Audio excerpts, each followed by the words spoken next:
Welcome back, Fragrance Fiend here today with Balder Freak by Byredo, a release from 2009. It's a unisex floral scent, which is one of the best sellers, alongside Gypsy Water and Mojave Ghost. It's inspired by the creator's father's diaries of when he travelled Africa, and he wanted to give a bit of a translation through scent. I'm not really going to go on about the whole backstory, let's just get into the scent. So depending where you look, it will have a tiny bit of a different note breakdown. Fragrance is very different to the official website, which is African Marigold, Bergamot, and Buchu in the top. The heart of Cyclamen and Violet, lasted with a base of Cedarwood and Vetiver. So straight off the bat, I've never smelled Marigold before, so I can't really judge it that fairly because I'm not familiar with the scent profile, nor with Buchu, which apparently treats UTI infections, but anyway. So let's give it a spray. Awesome atomizer as usual from Byredo.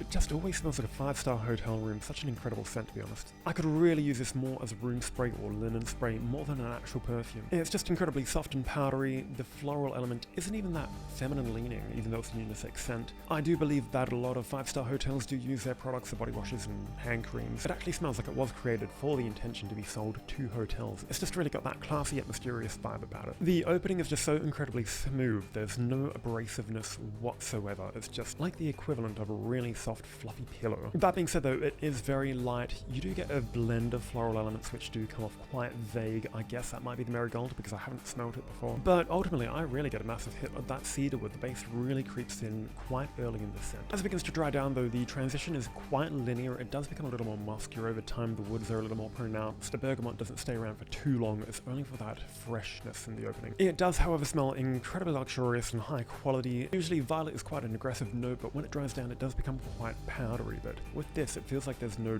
top part to the violet itself, which is one of the heart notes, and you're purely getting that powderiness from it. Even though the scent does smell incredibly luxurious and really high quality, it is quite subtle. Projection is extremely minimal. For me, it's quite a skin scent. I've never really been complimented, or nobody can ever really smell it on me when I ask. And it does the same thing that Gypsy Water does to me. I've mentioned before that after I spray it, I lose it after about 5 minutes, and that it comes back about 20 to 30 minutes later. It's like I go anosmic every time I spray it, but it does come back. And the longevity actually does last about 6 to 7 hours on average, sometimes a little longer, but more often than not I will either go anosmic to it or it just doesn't last at all. That being said, today when I wore it on my pulse points, I went to the gym, so obviously I was a little more warmer, so my body was radiating it a little more. And I often find that I get the best projection of my scents after I've gone to the gym, but even that didn't help this scent along too much. On the official website though, it does suggest that it is medium intensity for Byredo, but I personally think it would be quite fair to say that it's low intensity. Considering you're paying over 400 Australian dollars for 100 ml of this, I would expect a tiny bit more intensity from it, but Byredo in general do seem to be a little more on the lighter side and focus more on the quality of ingredients opposed to being massively loud and outrageous, which is kind of what most consumers want these days. Overall though, it makes an okay signature scent. A lot of people do own this or have smelt it or are very familiar with it by now, but I think the brand itself has a lot more to offer than the best sellers, which they're known for. But then again, they're known for simplicity. You look at Gypsy Water and Mojave Ghost, they're both quite minimalistic. You look at Maison Francis Coeur de Jean, Baccarat Rouge simply has 4 notes. It seems to be evident that mass consumers do like simplicity, but niche enthusiasts like me do like something a little more out there, a little more intense or interesting or catered to for personality. But to me, it's a tiny bit of a dumb reach fragrance. I just sling to it when I don't know what I want to wear, but still smell good and subtle. It's appropriate for all occasions. It comes off a little more on the formal side, but there's nothing stopping you from wearing this even to the gym, or just around the house like I do. It would be quite interesting to see them do an X-straight version and build on this DNA, make it more intense, change it up, do something a little more different, or a little more inspired by the African roots, or add a layer of like African spices or woods or something with a little more depth.